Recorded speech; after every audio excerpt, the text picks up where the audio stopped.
नमस्कार दोस्तों, आपका स्वागत है। आज की कहानी का शीर्षक है समय का फेर। तो आइए सुनते हैं। कड़ाके की ठंड पड़ रही थी। मंदिर के बाहर बड़ी भीड़ लगी हुई थी। लोगों के गर्म कपड़े बांटने का कार्यक्रम चल रहा था। श्वेता सविता के पास शॉल स्वेटर लेने के लिए स्टेज पर खड़ी थी। उन्होंने श्वेता से कहा, देखिए यही है वह साहसी और बुलंद इरादे वाली महिला जिसने हमें यहाँ तक पहुँचने में भरपूर सहयोग दिया है, इसलिए आप इन्हें फूलों का हार पहना दीजिए। इतना सुनते ही स्वाति का सर शर्म से झुक गया। उसकी आंखों में आंसू आ गए, लेकिन उसने उस समय कुछ नहीं कहा और रेवती जी को अपनी नजरें झुकाए फूलों का हार पहना दिया। स्वाति के हार पहनाते ही पूरा हॉल तालियों की गड़गड़ाहट से गूंज उठा। तो स्वाति उसी समय रेवती जी के पैरों में गिरकर रोते हुए माफी मांगने लगी। तो आइए जानते हैं कि रेवती जी कौन थी और स्वाति ने उनसे माफी क्यों मांगी। सुबह सुबह रेवती जी अपने घर के आंगन में झाड़ू लगा रही थी कि तभी उनकी बहू स्वाति उठकर आई और गुस्से में चिल्लाते हुए बोली, खबरदार माँ जी, जो आपने सुबह सुबह उठकर मेरी नींद खराब की तो। अरे आपको इतना भी नहीं पता क्या कि अगर कोई सोया हुआ रहता है तो खटपट की आवाज करके उसे जगाना नहीं चाहिए। आपका क्या है, खुद तो दिन रात सोती रहती हैं, लेकिन मुझे तो घर से लेकर बाहर तक के ढेरों काम देखने होते हैं। आपके बेटे की तो पैसे कमाकर लाने के अलावा और कोई जिम्मेदारी है नहीं। सारी जिम्मेदारियां तो मुझे ही उठानी पड़ती है।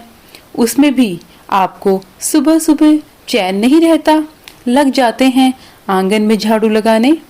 झाड़ू की आवाज मेरे कानों में चुभती है तो सुबह सुबह मेरा सारा मूड ही खराब हो जाता है। फिर सोचिए पूरा दिन मेरा कैसा जाता होगा। लेकिन आपको इससे क्या, आपको तो कोई फर्क ही नहीं पड़ता है। स्वाति चिल्लाती ही जा रही थी तो रेवती जी ने कहा, लेकिन बहू, सूर्य उदय के पहले ही घर के आंगन की साफ सफाई हो जानी चाहिए ताकि घर में बरकत आए। रेवती जी ने कहा तो बहू बोली, ओहो माँ जी, अपना ज्ञान अपने पास ही रखिए, जब जागो तभी सवेरा। इतना कह के बहू पैर पटकते हुए अंदर चली गई। दोनों सास बहू में नए और पुराने विचारों के बीच नोकझोंक होती रहती थी। रेवती जी का बेटा सर्वेश अपनी पत्नी को समझाने की बहुत कोशिश करता, क्योंकि उसने बचपन से ही अपनी माँ को संघर्ष करते हुए देखा था। जब वह 4 साल का था तब उसके पिता का हार्ट अटैक के कारण मृत्यु हो गई थी। उस समय उसकी माँ रेवती जी केवल 25 वर्ष की थी, इसलिए उनके रिश्तेदारों और आस पड़ोस यहाँ तक कि उसके ससुराल वालों ने भी कहा कि वह अपने बेटे सर्वेश को अपना पास छोड़कर दूसरी शादी कर ले ताकि वह अपना भविष्य अच्छे से जी सके। लेकिन रेवती जी ने अपने बेटे के भविष्य के बारे में सोचकर कभी दूसरी शादी नहीं की। सर्वेश को उसके पिता का हिस्सा देना पड़ेगा, यह सोचकर रेवती जी के जेठ और देवर ने उन पर चरित्रहीनता का लांछन लगाकर उन्हें घर से बाहर निकाल दिया। बेचारी रेवती जी अपने बेटे को लेकर अपने मायके गई तो उनकी भाभियों ने उन्हें बोझ समझकर उन्हें अपने घर से बाहर निकाल दिया।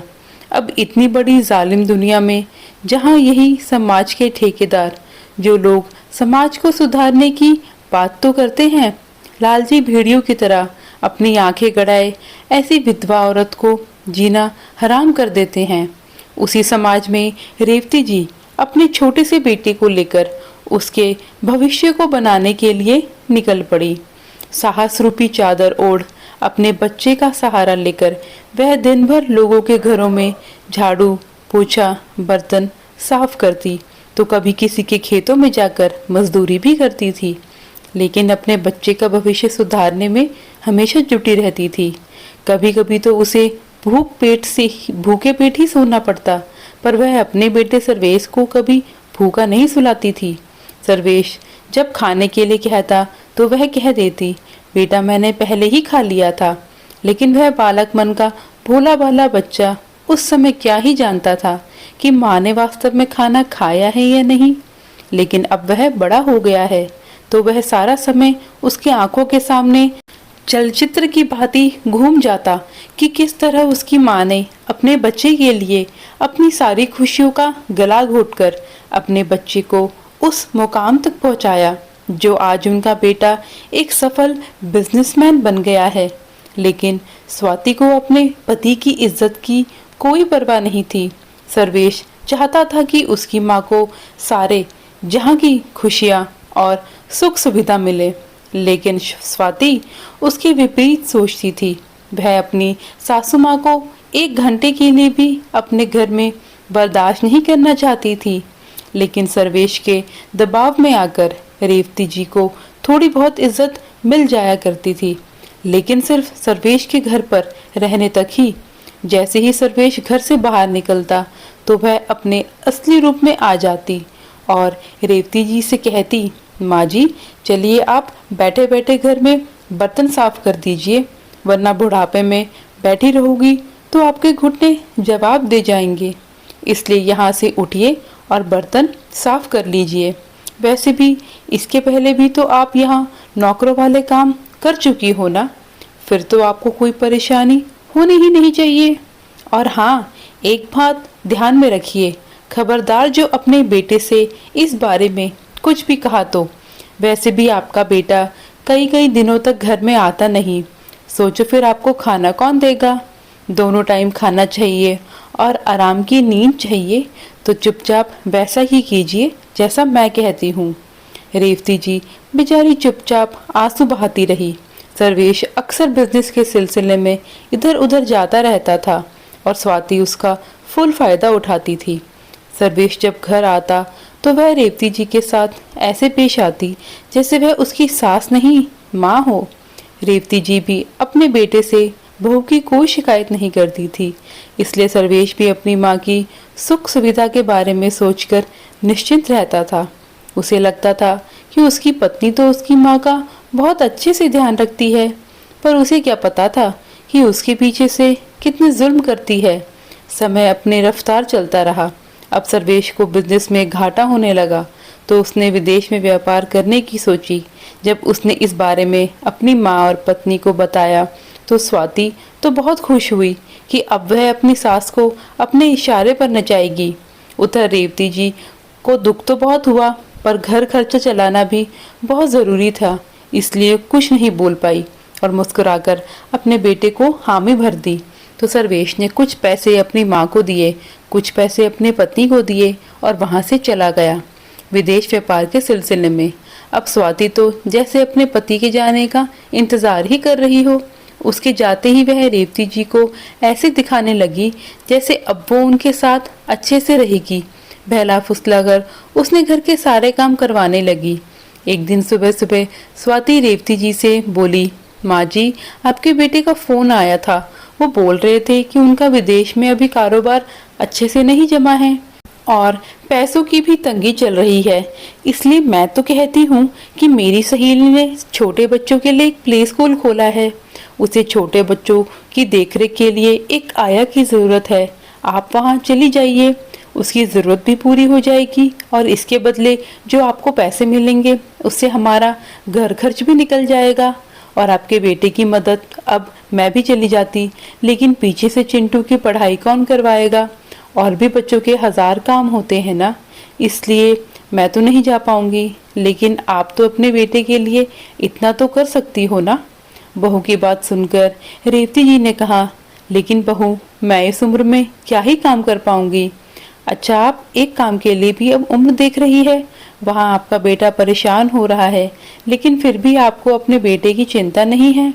बहला फुसलाकर स्वाति ने रेवती जी को दूसरी सोसाइटी में जहाँ उसकी सहेली सीमा रहती थी वहाँ काम के लिए लगा दिया और जैसे ही महीना पूरा होता स्वाति पूरा पैसा अपने हाथ में ले लेती।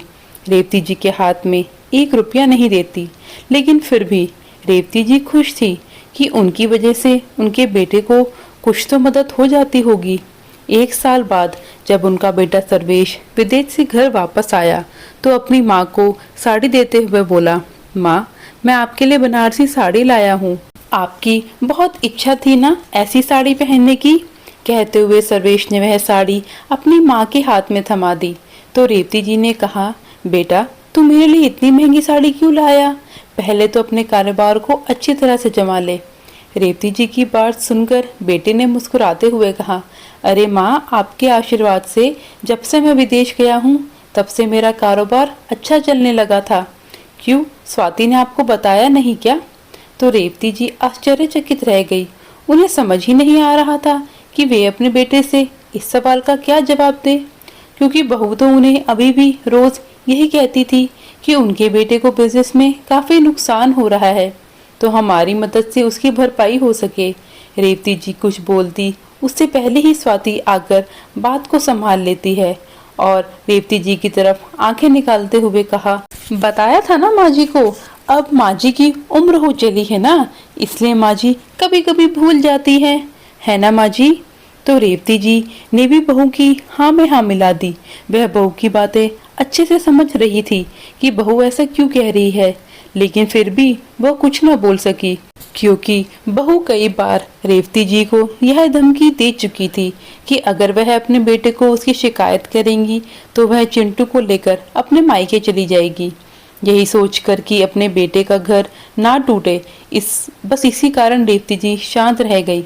रेवती जी के द्वारा कुछ भी ना बताने पर सर्वेश को भी यही लगा कि सब कुछ ठीक चल रहा है, इसलिए वह फिर से अपनी दिनचर्या में लग गया। सर्वेश के जाने के बाद रेवती जी ने अपनी बहू से कहा कि बहू, अब तो मेरे बेटे का कारोबार भी अच्छा तरह से चल रहा है, अब इन बुढ़ी हड्डियों में इतनी ताकत नहीं कि मैं वहां जाकर काम कर सकूं, इसलिए तुम अपनी सहेली को फोन करके यह बता दो कि अब से मैं काम पर नहीं आ पाऊंगी। रेवती जी के मना करने पर स्वाति उन पर नाराज होते हुए बोली, ओहो माँ जी, यह आप क्या कह रही हैं? अभी तो महीना भी पूरा नहीं हुआ, मेरी सहेली के सामने मेरी नाक कटवानी है क्या आपको? कम से कम महीना पूरा होने तक तो आपको काम पे जाना ही पड़ेगा ना। बहू की बात सुनकर रेवती जी ने कहा, क्या होगा बहू अगर नहीं जाऊंगी तो? इतना ही ना कि वे लोग इस महीने का पैसा नहीं देंगे, अगर नहीं देंगे तो रख लेंगे, लेकिन मुझसे अब यह काम नहीं होते, क्योंकि कुछ दिनों से मुझे अस्थमा का असर थोड़ा ज्यादा लग रहा है। अब तक तो मैं बहुत ही मजबूरी में जा रही थी, पर अब तो मेरे बेटे का काम बहुत अच्छा चल रहा है, तो मुझे काम पर जाने की कोई जरूरत नहीं है। कहते हुए रेवती जी निढाल होकर वही चारपाई पर बैठ गई। तो स्वाति को लगा कि बुढ़िया अब ऐसे नहीं मानने वाली। उसने कहा, अगर आप पूरे महीने की तनख्वाह नहीं लाई तो मैं अपने बेटे को लेकर आज के आज ही यहाँ से चली जाऊंगी, फिर रहना अपने बेटे के साथ। बहू की ऐसी बातें सुनकर रेवती जी मजबूर होकर फिर से काम पर चली गई, लेकिन वापस नहीं आ पाई।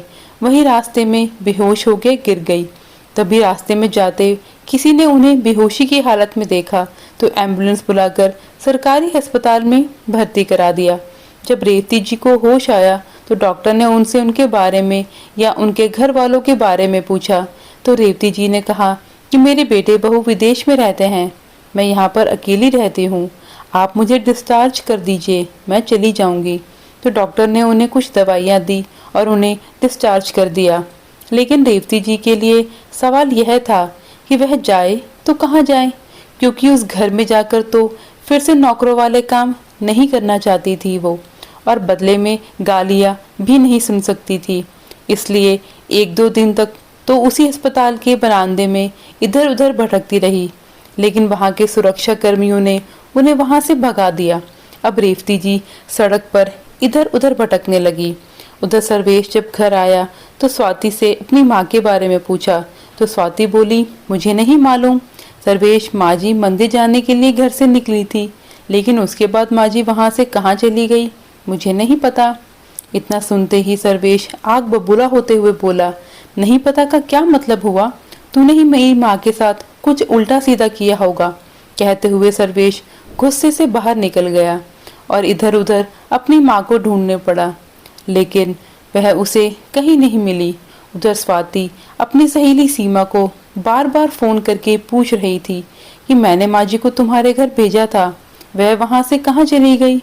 लेकिन सीमा का हर बार एक ही जवाब था कि वह 20 तारीख को काम करके गई थी, उसके बाद वह वहां वापस नहीं आई। इधर रेवती जी को कोई दया करके कुछ दे देता तो वह उसे खा लेती, फिर पानी पीकर वह सो जाती। एक दिन सर्वेश ने स्वाति से कहा कि वह बिजनेस के सिलसिले में कहीं बाहर जा रहा है, तो स्वाति मन ही मन खुश हो गई कि चलो ठीक है। आखिर सर्वेश मान ही गया कि माँ जी के गायब होने में मेरा कोई हाथ नहीं है और बुढ़िया भी सही समय पर गायब हुई है। अब मुझे बुढ़ापे में उनकी सेवा भी नहीं करनी पड़ेगी। लेकिन इधर सर्वेश बिजनेस का बहाना बनाकर स्वाति से झूठ बोलकर अपनी माँ को ही ढूंढने के लिए निकला था। उसने माँ को ढूंढने में दिन रात कर दिया। वह अपनी माँ को ढूंढते ढूंढते एक चाय की दुकान में चाय पीने बैठा ही था कि उसी समय एक औरत अपने छोटे से बच्चे को अपने छाती में लगाकर फटे पुराने हाल में लोगों से भीख मांगती फिर रही थी। किसी को दया आ जाती तो उसे 5 तो कई 10 रुपए दे देते। जब उसने सर्वेश के सामने हाथ फैलाए तो सर्वेश को अपना बचपन याद आ गया। उसकी माँ भी उसे ऐसे ही अपनी छाती से चिपकाए रहती थी। तब उन्होंने भी कई लोगों के ताने सहे थे, लेकिन उस समय उसको अपनी इतनी समझ नहीं थी। आज उसे समझ आ रहा था कि उसकी माँ ने उसके लिए कितना त्याग किया है। सर्वेश उस औरत को पास में होटल में ले गया। वहाँ उसे और उसके बेटे को भरपेट भोजन करवाया और उसे कुछ रुपए भी दिए ताकि वह अपनी ज़रूरत की चीज़ें खरीद सके। तो वह औरत बहुत खुश हो गई और सर्वेश को ढेर सारे आशीर्वाद देते हुए वहां से चली गई। पर सर्वेश वहीं बैठा अपनी माँ को याद किए जा रहा था। तभी सर्वेश की नज़र एक आदमी के कुछ खाने के लिए मांग रही थी। उसे बोल रही थी कि उसने 3 दिनों से कुछ भी नहीं खाया है, इसलिए कुछ पैसे दे दो बेटा, या फिर मुझे भोजन करवा दो, बहुत भूख लगी है, भगवान आपका भला करेगा। जब सर्वेश के कानों में उस बुढ़िया की आवाज़ सुनाई पड़ी तो उसे वह आवाज़ कुछ जानी पहचानी सी लगी। उसने अपने आंसू पोंछे और पीछे मुड़कर देखा। वह अपनी अम्मा के पास था। जब उस माँ जी को सामने देखा तो उसके पैरों तले ज़मीन खिसक गई। उसकी आंखों से आंसुओं की झड़ी बह रही थी और माँ कहकर उसने उन्हें पुकारा और उन्हें गले से लगा लिया, क्योंकि वह बुढ़िया और कोई नहीं बल्कि रेवती जी ही थी। रेवती जी भी अपने बेटे को गले लगाकर उसकी पीठ पर अपना स्नेह भरा फेर रही थी और फिर बोली, बेटा अभी तो तुम बहुत प्यार दिखा रहे हो, लेकिन तुम्हारी माँ कब से घर से गायब है, यह तुम्हें मालूम भी नहीं था क्या?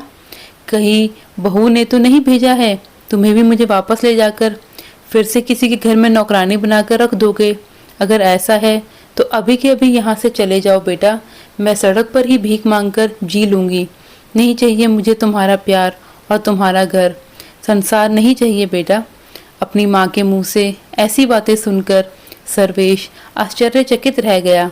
उसने अपनी माँ से कहा, माँ चलो उस होटल में बैठते हैं, वहाँ पहले भरपेट खाना खा लीजिए, उसके बाद सारी बात बताइएगा। आखिर स्वाति ने आपके साथ ऐसा क्या किया था? बेटे के कहने पर रेवती जी अपने बेटे के साथ होटल में चली गई। वहाँ भरपेट खाना खाया और फिर अपनी बहू की सारी बात बताई जो उनके बेटे के पीछे से उनके साथ हुई थी। उन्हें किसी के घर में नौकरानी का काम करने के लिए भेजती थी। अपनी माँ के मुंह से यह सारी बातें सुनकर सर्वेश को गुस्सा तो बहुत आया, लेकिन रेवती जी ने उसे शांत कराते हुए कहा, बेटा क्रोध से बने हुए काम भी बिगड़ जाते हैं, इसलिए जो भी काम करो शांति से सोच समझ कर करो। सर्वेश ने माँ की बात मानी और अपनी माँ को सीधे घर में ना ले जाकर एक वृद्ध आश्रम में ले गया, जहाँ उन्हें रेवती जी की एक सहेली सविता जी मिल गई, जो उस वृद्ध आश्रम को चलाती थी। सर्वेश ने सविता जी को सारी बातें बताई और अपनी माँ को कुछ दिनों के लिए अपने पास रखने के लिए निवेदन किया। तो वह बोली, इसमें निवेदन करने की कोई बात नहीं है बेटा, रेवती तो मेरी बहन समान है, यह जितना चाहे दिन यहाँ रह सकती है। सर्वेश अपनी माँ को वृद्ध आश्रम छोड़कर निश्चिंत होकर अपने घर चला गया। उसका किसी भी काम में मन नहीं लग रहा था और ना ही वह वापस विदेश गया। अब सर्वेश ने सोच लिया कि वह स्वाति को एक पैसा नहीं देगा, वह खुद कमा कर खाएगी तो अपने आप अकल ठिकाने आ जाएगी। तो मजबूरन स्वाति ने एक ऑफिस में काम करना शुरू कर दिया, जहां उसे 10,000 रुपये मिलते थे, जो उसके बेटे चिंटू की स्कूल की फीस, कॉपी किताब और भी अन्य सामान खरीदने में ही खर्च हो जाते थे। अब शालतीय के पास अपने शौक पूरे करने के लिए 1 रुपया तक नहीं बचा था। उधर रेवती जी सिलाई बुनाई कढ़ाई का काम वृद्ध आश्रम की अन्य महिलाओं को सिखाने लग गई। उनके हाथ से बनी हुई स्वेटर वृद्ध आश्रम के बाहर जाने लगी। उनके स्वेटर की डिमांड बहुत ज़्यादा बढ़ गई, इसलिए वृद्ध आश्रम में आमदनी बहुत ज़्यादा होने लगी। तो सविता जी की वृद्ध आश्रम की चर्चा चारों ओर होने लगी, इसलिए कई अमीर सज्जन लोग इस वृद्धाश्रम में डोनेशन देने लगे ताकि उनके पैसे काम आए, उपयोग में आ सके। रेवती जी ने सोचा, जिस तरह मैंने दंड में ठिठुर कर काम करके अपने दिन बिताए थे, वैसे ही कई हजार लोग आज भी खुले आसमान में नीचे कितनी कड़ाके की ठंड में रात गुजारने के लिए मजबूर होते होंगे।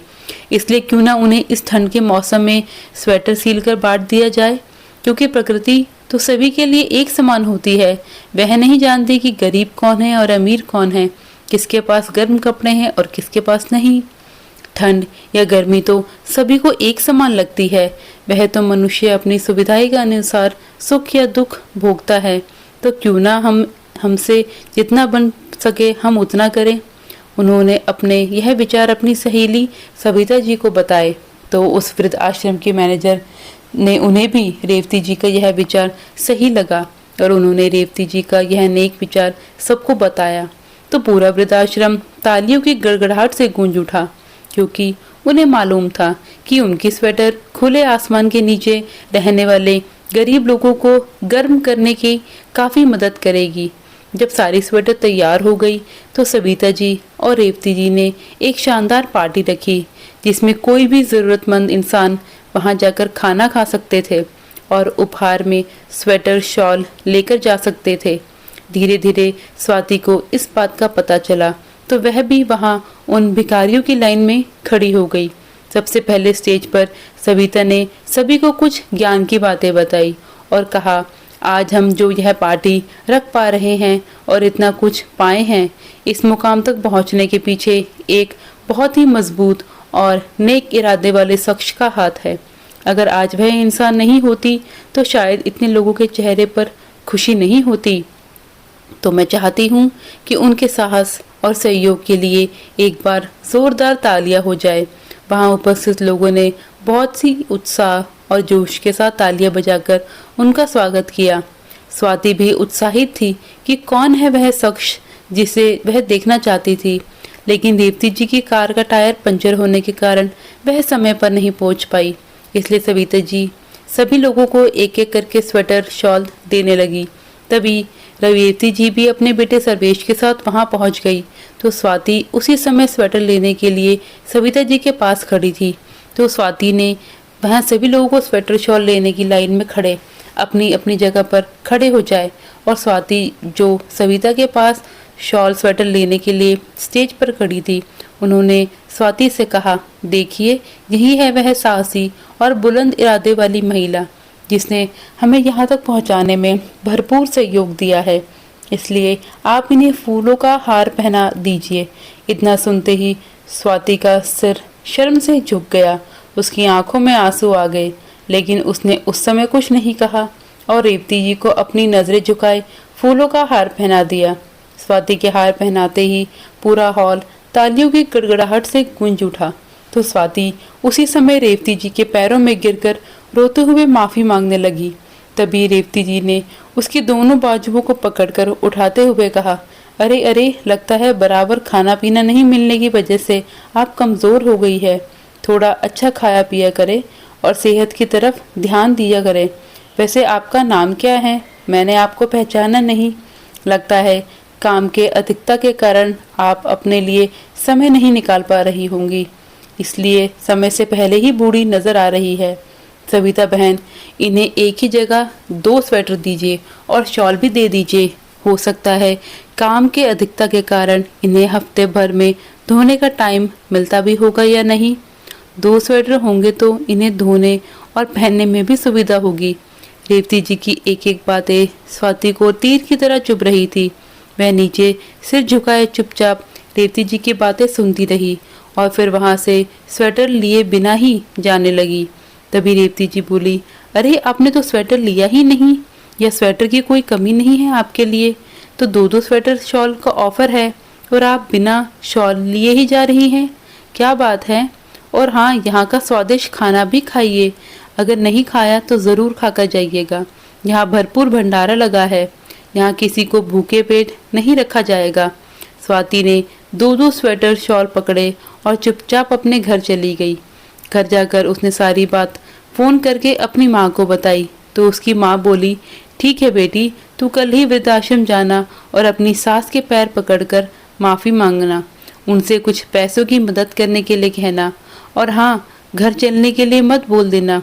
इतना सुनते ही स्वाति अपनी माँ पर भड़कते हुए बोली, चुप करो माँ, आके बहकावे में आकर मैंने अपना ही घर बर्बाद कर डाला, और एक आप हैं जो कह रही है मैं बस उनसे पैसों की मदद मांगूं और उन्हें घर पे भी नहीं आने दूं। आप कैसी माँ हैं जो अपनी ही बेटी का घर बर्बाद करने में लगी हुई है।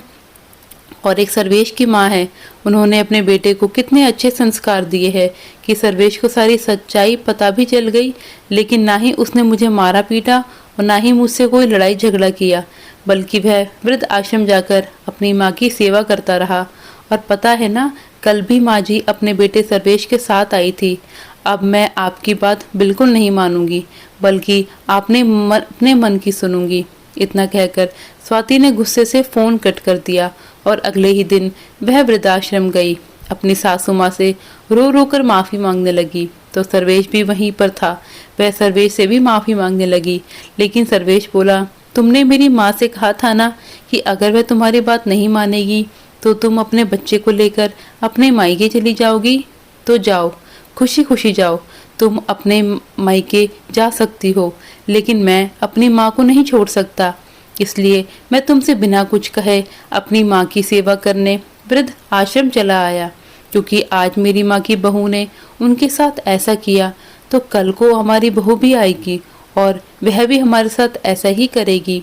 तो इसलिए मैं पहले से ही तैयारी कर चुका हूँ। अपने पति की बातें सुनकर स्वाति को तो मानो काटो तो खून नहीं।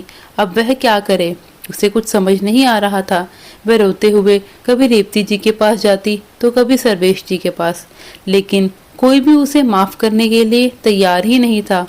उसको ऐसे गिड़गिड़ा देख रेवती जी को कुछ देर बाद दया आ गई, तो उन्होंने कहा, देखो बहू, जो जैसा करेगा वैसा तो उसे भरना ही पड़ेगा, चाहे वह तुम हो या फिर मैं। इसलिए आज से और अभी से सुधर जाओ। आज से तुम किसी को भी कोई तकलीफ नहीं दोगी और अब घर जाओ, मैं सर्वेश को समझाकर घर भेज दूंगी। रेवती जी की बातें सुनकर स्वाति खुश हो गई और वापस अपने घर चली गई, लेकिन सर्वेश अपनी माँ के बिना अपने घर जाने को तैयार ही नहीं था। तो रेवती जी ने उसे समझाते हुए कहा, बेटा, मैं बहू से कोई नाराज नहीं हूँ, लेकिन मैं अपनी अंतिम सांस वृद्ध आश्रम में ही गुजारना चाहती हूँ। तो सर्वेश निराश होकर घर लौट आया। अब स्वाति भी पहले जैसी नहीं रही। वह दोनों पति पत्नी हर तीज त्योहार में रेवती जी से मिलने वृद्ध आश्रम जाते और वहाँ जितनी भी वृद्ध महिला थी सभी के लिए कुछ न कुछ उपहार लेकर जाते। तो दोस्तों, आपको यह कहानी कैसी लगी कमेंट सेक्शन में ज़रूर बताएं। अगर कहानी अच्छी लगी तो लाइक, शेयर और सब्सक्राइब करें, और अगर नए हैं तो चैनल को सब्सक्राइब ज़रूर करें। धन्यवाद।